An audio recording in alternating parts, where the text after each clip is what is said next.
Bienvenue sur le podcast de l'Église du Plateau. Quel que soit votre parcours de foi jusqu'à aujourd'hui, nous espérons que le message que vous êtes sur le point d'écouter vous aidera à mieux connaître Dieu tel qu'il se révèle dans la Bible et à découvrir la vie qu'il veut vous offrir. Ce matin, nous continuons notre série sur le thème de la justice. Alors c'est une série qui est un peu entrecoupée avec les différents invités qu'on a pu avoir. C'est notre troisième dimanche sur la série. On a vu un premier dimanche, le dimanche au vert. On avait échangé sur le fait que notre compréhension de la justice varie énormément dans la société, même dans l'Église. On peut avoir des compréhensions très différentes de ce que devrait être une société juste, de ce que peut être un acte juste dans telle ou telle circonstance, parce qu'on a des compréhensions fondamentalement différentes de la justice. Et ça rend d'autant plus important pour nous d'avoir cette série, de s'arrêter et de se dire qu'est-ce que la Bible dit sur ce qui est juste. Ça ressemble à quoi une vie juste, de pratiquer la justice dans notre quotidien, une société qui est juste, de s'arrêter et vraiment de plonger en profondeur dans ce que dit la Bible pour essayer de mieux comprendre quels sont le cadre que la Bible nous donne pour essayer de discerner ce qui est juste. On a vu un deuxième dimanche sur la justice qui portait sur notre travail et en particulier sur le fait que on vit tous dans une société injuste, dans des entreprises qui pratiquent l'injustice à différents niveaux et qu'il ne s'agit pas nécessairement de trouver l'entreprise parfaite, l'entreprise qui pratique entièrement la justice. Spoiler, vous ne la trouverez pas, ça ne sert à rien de chercher. Mais par contre, dans votre situation, dans votre métier, dans votre poste, là où vous travaillez, avec vos clients, avec vos collègues, vous avez des opportunités de pratiquer la justice. Et peut-être que dans certaines circonstances, dans certaines entreprises, l'injustice a tellement pris le pas et a tellement imprégné toute la culture de l'entreprise qu'il est peut-être temps de chercher un autre environnement dans lequel il y aura plus de possibilités de pratiquer la justice que Dieu nous appelle à vivre. Et aujourd'hui, on a un troisième thème lié à la justice. Il s'agit de discerner, de voir à quel point il est important pour nous de défendre ceux qui sont victimes d'injustice.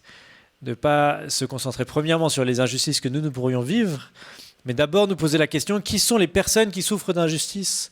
Quelles sont les personnes qui ne peuvent pas se défendre elles-mêmes ? Et comment, très concrètement, on peut être à l'écoute de ces personnes pour nous parler en leur nom, pour essayer de les défendre et être des sortes de porte-parole pour elles dans les situations dans lesquelles elles sont. Et pour ça, on va se baser sur un texte qui me tient à cœur, mais qui n'est pas très connu. C'est peut-être la première fois que vous aurez une prédication sur ce texte, en Proverbe 31. Donc peut-être, quand je dis Proverbe 31, je vois certains sourires.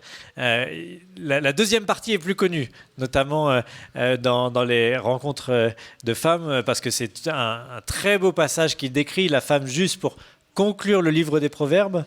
Il y a ce très beau texte qui décrit la femme pleine de sagesse, la femme qui est une bénédiction pour son mari, pour sa famille, pour toute la communauté. Mais il y a aussi la première partie du chapitre qui concerne aussi une autre femme, qui est la mère de Lemuel. Elle a la mère du roi Lemuel, donc elle a des conseils et des enseignements de sagesse à lui donner. Alors, on ne sait rien ni sur elle, ni sur le roi Lemuel, mais néanmoins, ce qu'elle a à dire sur les 9 premiers versets du chapitre sont des choses pleines de sagesse sur lesquelles on va se concentrer ce matin. Donc, Proverbe 31, versets 1 à 9. Voici les conseils que Lemuel, roi de Massa, a reçus de sa mère. Que te dirai-je, mon fils, toi, mon propre enfant, l'objet de mes vœux, ne gâche pas tes forces avec les femmes, ne te laisse pas mener par celles qui perdent les rois. Le vin, Lemuel, n'est pas bon pour les rois. Ce n'est pas à eux d'en boire, ni à ceux qui gouvernent de boire de l'alcool. S'ils s'enivrent, ils oublieront d'appliquer les lois et trahiront les droits de ceux qui sont les plus pauvres. Que l'on donne plutôt des boissons enivrantes à ceux qui vont mourir et qui ont une vie misérable, car en buvant, ils oublieront leur misère et leurs tourments. Mais toi, tu dois parler pour défendre ceux qui n'ont pas la parole et prendre le parti des laissés pour compte. Parle en leur faveur, gouverne avec justice, défends la cause des pauvres et des malheureux. Alors, il y a 2 points que je voudrais souligner dans ce passage. Le premier, c'est que d'après la mère de Lemuel, être un roi juste, agir avec justice, c'est être une voix pour ceux qui n'en ont pas. Je vous relis le verset 8. « Mais toi, tu dois parler pour défendre ceux qui n'ont pas la parole et pour prendre le parti des laissés pour compte. » C'est un principe qui est présent dans toute la Bible, de dire que pratiquer la justice, c'est d'être particulièrement attentif aux plus faibles. Et les plus faibles, ils sont habituellement décrits comme les pauvres, les veuves, les orphelins et les étrangers. Il y a un théologien qui les décrit comme le quartet des vulnérables, parce qu'il y a souvent, alors ils ne sont pas toujours les 4 dans la liste, mais c'est vraiment ces 4 profils types de ceux qui souffrent, qui sont dans la faiblesse et qui souffrent d'injustice. Et donc, d'après la Bible, pratiquer la justice, c'est d'abord d'être attentif aux personnes les plus vulnérables. C'est ce que dans la théologie catholique, on appelle l'option préférentielle pour les pauvres. Alors, c'est une formulation qui a pu faire couler beaucoup d'encre parce que ça peut laisser entendre que Dieu aimerait plus les pauvres, qu'il aurait une préférence pour les pauvres, pour la veuve, pour l'orphelin, pour les étrangers. Mais ce n'est pas vraiment l'enjeu. En fait, Dieu aime autant le riche que le pauvre, mais cet amour-là se manifeste différemment si on est du côté des opprimés ou si on est du côté des oppresseurs. Et c'est vrai, quand on est parent, on le sait bien, pour un même enfant, le même amour va se manifester différemment si notre enfant est en train de faire une grosse bêtise ou s'il est en train de faire un truc très gentil. C'est le même enfant, c'est le même amour, mais on va se comporter différemment. Et Dieu fait la même chose parce qu'il est un Dieu juste, alors il va se comporter différemment vis-à-vis de ceux qui souffrent d'injustice par rapport à ceux qui pourraient être auteurs de l'injustice. Il se comporte différemment vis-à-vis de l'opprimé que vis-à-vis de l'oppresseur.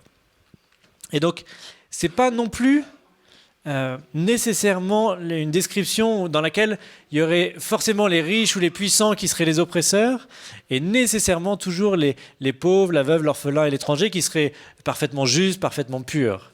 La Bible est assez claire pour nous dire qu'on est tous pécheurs et que nous pratiquons tous l'injustice. Par contre, dans ces enjeux de pouvoir, de puissance, de capacité à se défendre, alors il y a une vraie différence entre ceux qui pratiquent la justice et qui peuvent se protéger de ce qu'on pourrait leur faire d'injuste, et les autres qui peuvent aussi pratiquer l'injustice, mais qui ne peuvent pas se protéger de l'injustice qu'on leur fait. Naturellement, le pauvre, la veuve, l'orphelin et l'étranger sont des victimes habituelles d'injustice parce qu'elles n'ont pas la capacité de se défendre, et donc il est plus facile de tirer avantage de leur faiblesse.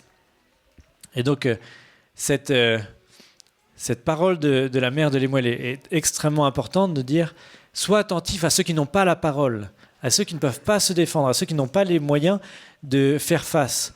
Et soit pour eux, un roi juste, soit leur avocat, soit ceux qui défendent leur cause, parce que personne ne le fera pour eux. » Dans ce sens-là, sur le fait d'être attentif et de se poser la question, mais qui n'a pas la parole, qui n'est pas écouté pleinement dans sa situation, Tim Keller, dans son livre que je vous recommande et que je citerai 2 fois aujourd'hui, Pour vivre une vie juste et généreuse, consacré à ce sujet de pratiquer la justice envers les plus faibles, il donne cet exemple d'un ami à lui qui est concessionnaire, qui est patron d'une concession.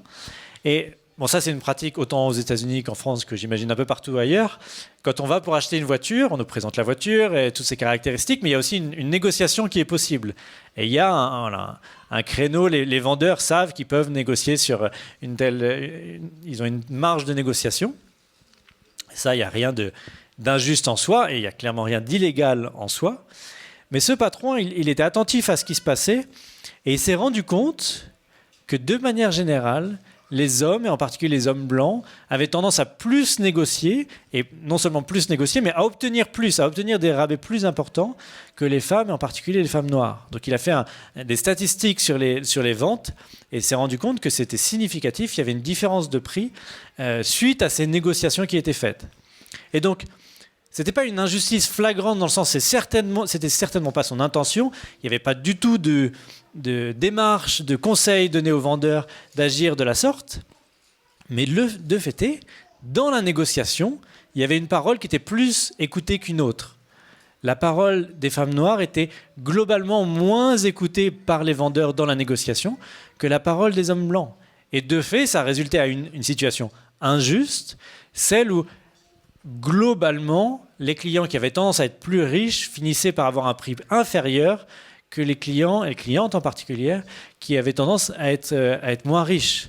Et donc, malgré le fait que personne n'avait l'intention d'être injuste dans cette situation, parce que la parole des uns et des autres n'était pas prise à la même hauteur, alors ça finissait par une situation injuste.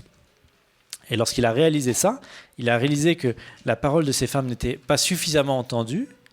Il a aussi réalisé que lui, sa parole avait du poids, que lui pouvait changer les choses. Et c'est ce qui l'a amené à décider une solution très simple, c'est qu'il a simplement interdit les négociations. Alors pas simplement pour garder le prix le plus élevé possible, mais dans ces négociations, cette baisse de prix qu'il savait possible en moyenne pour le prix de ses voitures, il a descendu le prix de toutes les voitures, et comme ça il n'y avait plus de négociations et plus de différence, plus d'injustice dans cette négociation. Pour lui, c'était une manière très concrète de protéger celles qui n'étaient pas assez entendues en faisant valoir sa parole, sa voix, qui lui était entendue. Il était le patron de sa concession, et donc il avait tout pouvoir pour influencer les négociations. Il a choisi de mettre fin à ces négociations. Alors, cet exemple, il peut paraître un peu anecdotique. L'ensemble de notre société ne tourne pas autour des négociations de prix de voiture, en particulier de prix de voiture neuve en concession. Je pense que parmi nous, quasiment personne, en tout cas une petite minorité d'entre nous a eu l'occasion de négocier le prix de sa voiture en concession pour une voiture neuve. Donc c'est pas le cœur de nos vies. Mais je trouve que c'est un exemple intéressant d'être attentif au fait qu'il y a des injustices qui apparaissent quand on n'est pas assez attentif, qu'on n'est pas assez à l'écoute de la voix des plus faibles, que certaines personnes sont moins écoutées que d'autres. Et donc c'est la première chose qui ressort de ce texte, c'est un encouragement à être attentif, de dire qui n'est pas écouté, et surtout qui n'est pas en mesure de se défendre parce que cette personne n'est pas écoutée dans une situation injuste. Et à nous de réfléchir sur les formes que ça peut prendre dans notre vie. Je vais vous donner quelques exemples de grandes luttes qu'on a pu entendre, qu'on voit régulièrement à la télé, où il me semble que cette question d'être attentif à la parole de certains, de devenir porte-parole pour la cause de personnes qui ne sont pas écoutées, a changé complètement la manière d'aborder la question, ou n'a pas encore changé malheureusement la manière d'aborder la question. Et ces exemples sont simplement des manières d'encourager notre imagination à être plus attentif et dire mais quelles sont les autres situations dans lesquelles je ne suis pas attentif, je n'ai pas entendu les personnes qui étaient dans une situation d'injustice.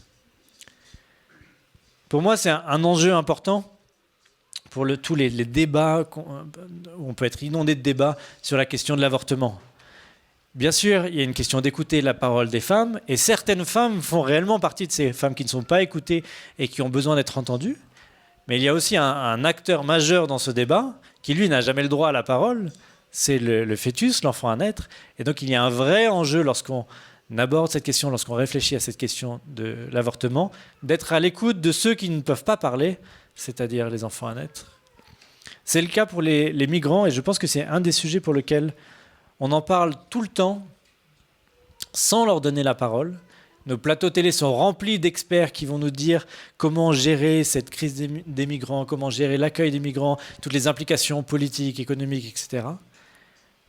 Mais est-ce que vous avez déjà entendu le témoignage de quelqu'un qui aurait traversé la Méditerranée sur un bateau ?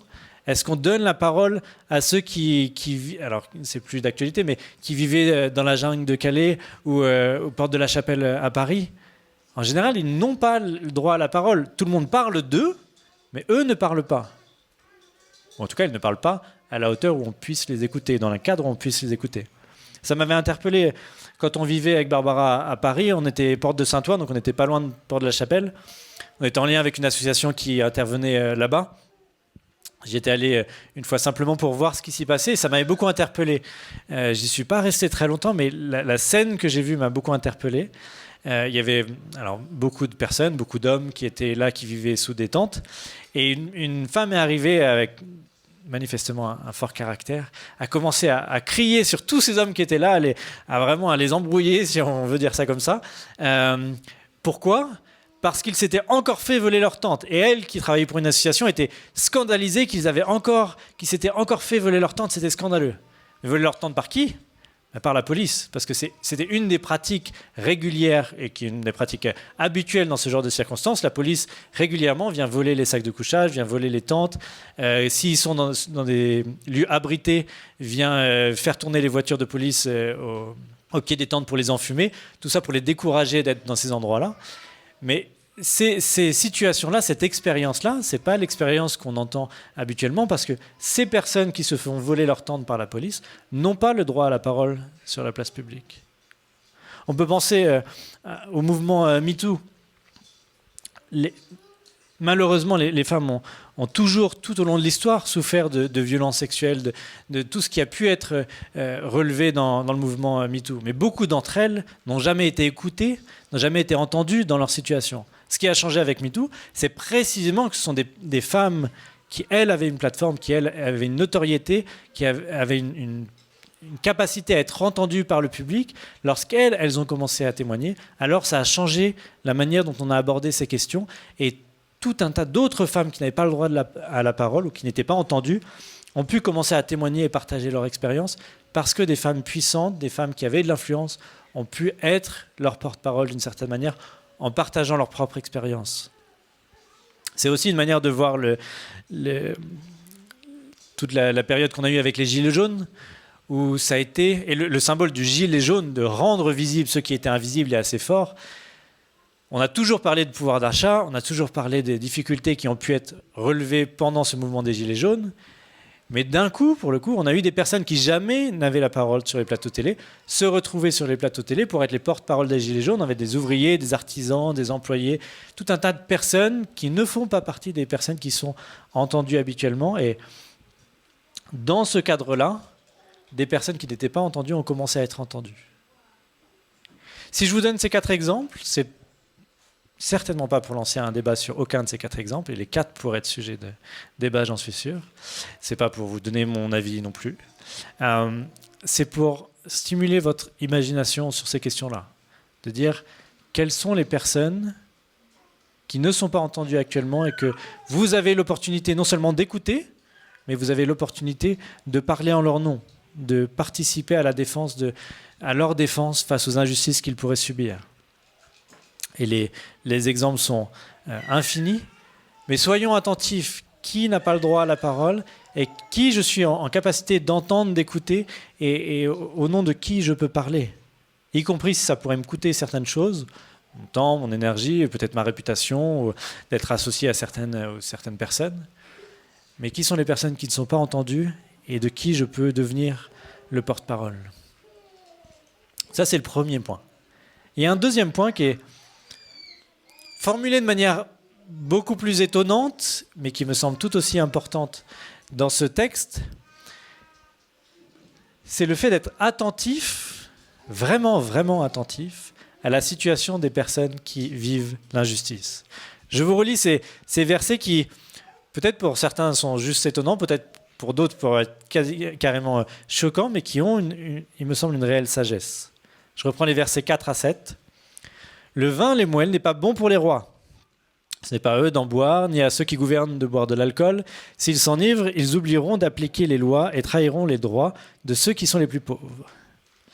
Que l'on donne plutôt des boissons enivrantes à ceux qui vont mourir ou qui ont une vie misérable, car en buvant, ils oublieront leur misère et leur tourment. » Donc la première partie est assez classique, entre guillemets, de dire si tu es le chef d'une nation, si tu veux agir de manière juste, éviter l'alcool, et en particulier l'abus de l'alcool, c'est peut-être une bonne idée si tu veux faire les choses bien. Ça, je ne crois pas de grande surprise. Mais la deuxième partie est plus surprenante. En gros, elle est en train de lui dire, pour ce qui est de l'alcool, laisse-le pour les personnes qui sont vraiment dans la misère, parce que pour eux, ça a une utilité, celle d'oublier leur misère, de pouvoir être libérés pendant un instant de leur misère. Alors là aussi, ce matin, je touche plein de sujets sensibles pour capter votre attention. Il ne s'agit pas de lancer un débat sur la consommation d'alcool et les cadres légitimes ou illégitimes d'en consommer. Mais il me semble que la mère de Lemuel touche un sujet extrêmement important. Elle a une sensibilité importante, c'est celle d'être réellement à l'écoute de la situation des personnes qui sont profondément dans la misère. Il y a 1 mois et demi, on a abordé, Charles avait prêché sur le fait d'être une église qui aime généreusement. Et après son message, dans le temps d'échange qu'on a eu, comme très souvent lorsque le sujet est abordé de la générosité, une question a été posée sur la question des SDF et le fait de donner de l'argent aux SDF. Et nécessairement, lorsqu'on aborde le sujet, ça glisse assez automatiquement sur le fait que les SDF ont tendance à utiliser cet argent pour consommer de l'alcool. Et c'est une raison pour beaucoup de dire « je ne donne pas de l'argent aux SDF parce qu'ils vont l'utiliser pour acheter de l'alcool ». De mon point de vue, l'enjeu, ce qui se joue dans cette manière dont on voit le problème, dans notre manière de voir la situation, c'est qu'on voit leur situation depuis notre situation et pas depuis la leur. On a ce regard sur leur situation de dire « Ah, mais si seulement ils n'utilisaient pas cet argent pour de l'alcool, ils pourraient l'utiliser pour s'en sortir. Ce n'est pas la bonne manière d'utiliser l'argent. » J'ai une responsabilité de les empêcher de dépenser l'argent de la mauvaise manière, comme ça ils vont pouvoir chercher à s'en sortir. Alors j'avais beaucoup aimé la remarque qu'avait faite Lodvig de dire nous on dépense notre argent, alors pas en entier j'espère, mais on achète de l'alcool. Pourquoi eux n'auraient pas le droit à avoir accès à l'alcool? Qu'est-ce qui nous donne cette position de supériorité de leur dire qu'ils ne devraient pas en consommer? Alors bien sûr il y a l'enjeu que pour un SDF, c'est peut-être le seul argent qu'il a et peut-être ça pourrait l'aider à lui permettre de s'en sortir. Il devrait maximiser les économies qu'il fait pour un jour pouvoir réintégrer la société et avoir un logement. Mais lorsqu'on commence à connaître un petit peu la situation des SDF, on réalise que ce n'est pas du tout leur situation. La grande majorité des SDF ne sont pas SDF par manque d'argent, mais à cause de plein d'autres situations. Bien sûr, une fois qu'ils sont SDF, en général, ils manquent d'argent. Mais ce n'est pas la raison première pour laquelle ils sont devenus SDF.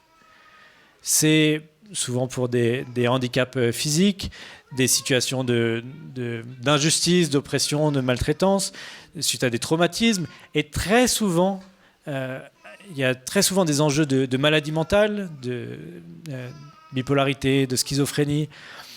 Je n'ai pas vérifié exactement le chiffre, mais de mémoire, il me semble qu'un quart des SDF en France ou à Paris, je ne sais plus, est issu de l'aide sociale à l'enfance. Ça veut dire des enfants qui ont été accompagnés par les services sociaux et qui n'ont pas été accompagnés, on va dire, par leurs parents, n'ont pas été élevés par leurs parents. Pour ces enfants-là, leur premier problème, ce n'est pas un problème d'argent. En général, les services sociaux s'assurent qu'ils aient le minimum et suffisamment d'argent. Ils manquent de tout le reste, d'amour, d'estime de soi, de sécurité, de stabilité, de perspective, d'espoir. Et c'est bien souvent ça qui les amène à plonger, à essayer de s'en sortir, à avoir des échecs, et finir par finir à la rue. Et pour eux, ils ne sont pas dans une démarche de « Oh, il me suffirait de quelques euros en plus pour m'en sortir ». Ils ont passé une vie dans laquelle ils sont allés d'échec en échec et ils ont renoncé à avoir l'espoir parce que c'était trop douloureux et ils essaient juste de s'en sortir, c'est-à-dire de vivre au mieux dans la situation dans laquelle ils sont. Et lorsqu'on prend réellement au sérieux leur situation, je suis désolé de le dire comme ça, mais le conseil de la mère de Lemuel, il n'est pas si illogique parce que lorsqu'il s'agit simplement de pouvoir oublier la misère et de pouvoir simplement continuer à vivre sans sombrer dans un désespoir total, alors la consommation d'alcool n'est pas souhaitable, mais ce n'est pas la plus illogique qui soit. Alors, je ne dis pas ça du tout, pour dire qu'on ne devrait rien faire pour les SDF et que simplement ils devraient oublier leur misère avec de l'alcool. Il y a plein de choses à faire, et notamment sur les besoins de financement pour l'aide sociale à l'enfance et pour l'accompagnement psychiatrique de ces personnes. Il y a énormément de choses à faire. Mais ce que je veux dire, c'est qu'on ne peut commencer à savoir ce qu'il y a à faire que quand on commence à se mettre dans leurs chaussures, à essayer de comprendre quelle est leur expérience au quotidien, et pas en regardant notre monde et en disant, d'après mon monde, voilà quelle devrait être la solution pour ta vie pour sortir de l'injustice. Tant qu'on est dans cette démarche-là, on n'a pas encore commencé à les écouter, et du coup, on ne peut pas commencer à être leur porte-parole. Tim Keller, encore lui, toujours dans le même livre, donne un exemple qui est particulièrement douloureux.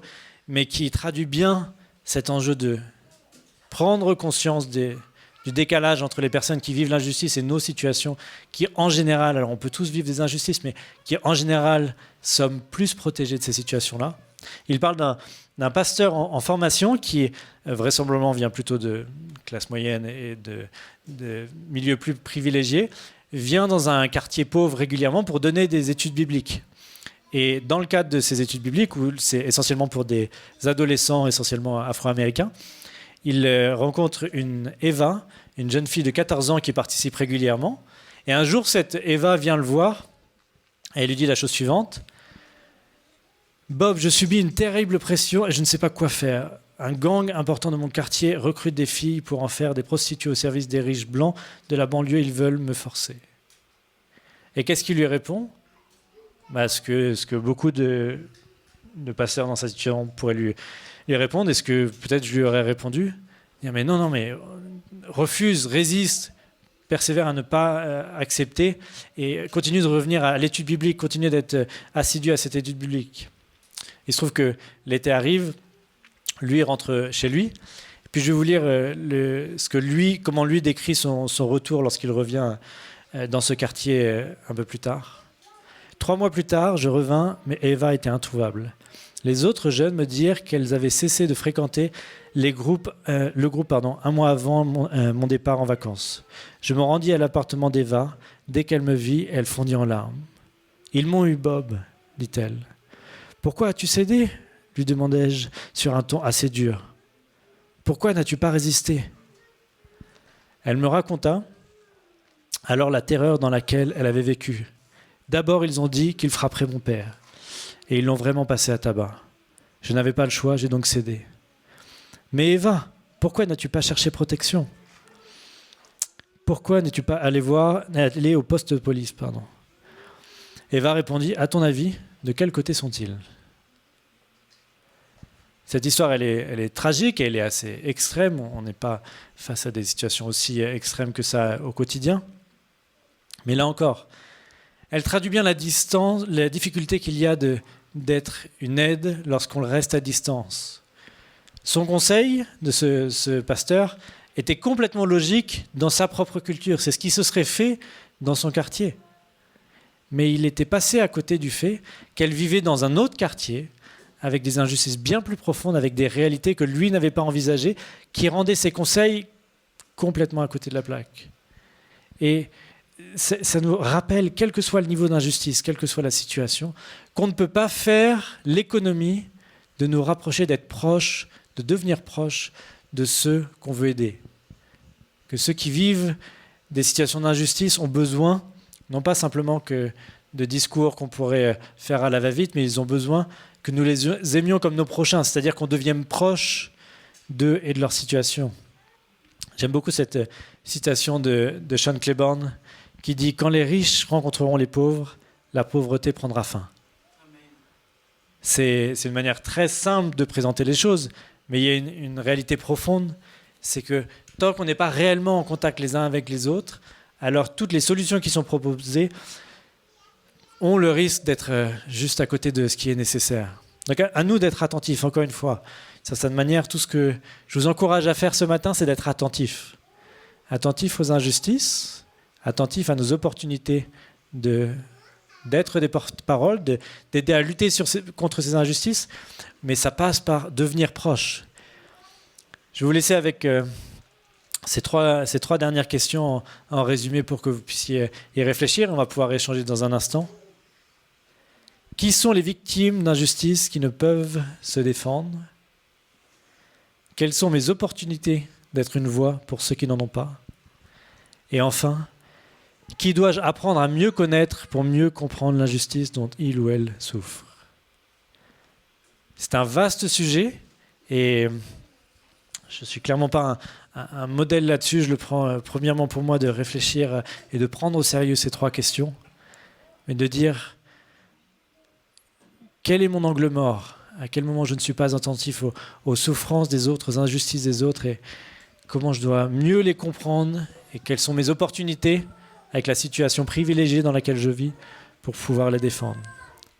Je vais simplement prier pour conclure et puis on va pouvoir échanger. Je suis réellement intéressé de savoir ce que vous discernez comme opportunité d'œuvrer pour la justice autour de nous.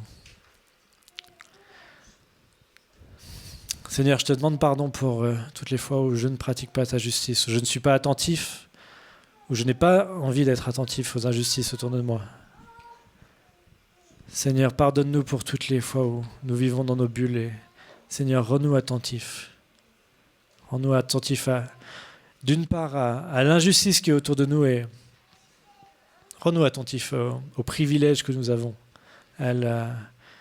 aux situations privilégiées dans lesquelles nous n'avons pas à faire face à ces mêmes injustices, où des gens nous défendent naturellement et nous sommes protégés. Mais rends-nous proches de ceux qui souffrent de l'injustice et apprends-nous à être là pour eux et à être la porte-parole et agir pour leur justice, pour qu'ils puissent découvrir combien tu es un Dieu juste et un Dieu qui les aime. Amen. Si vous voulez en savoir plus sur le message que vous venez d'entendre ou sur l'Église du Plateau, contactez-nous sur notre site égliseduplateau.fr ou sur nos pages Facebook et Instagram.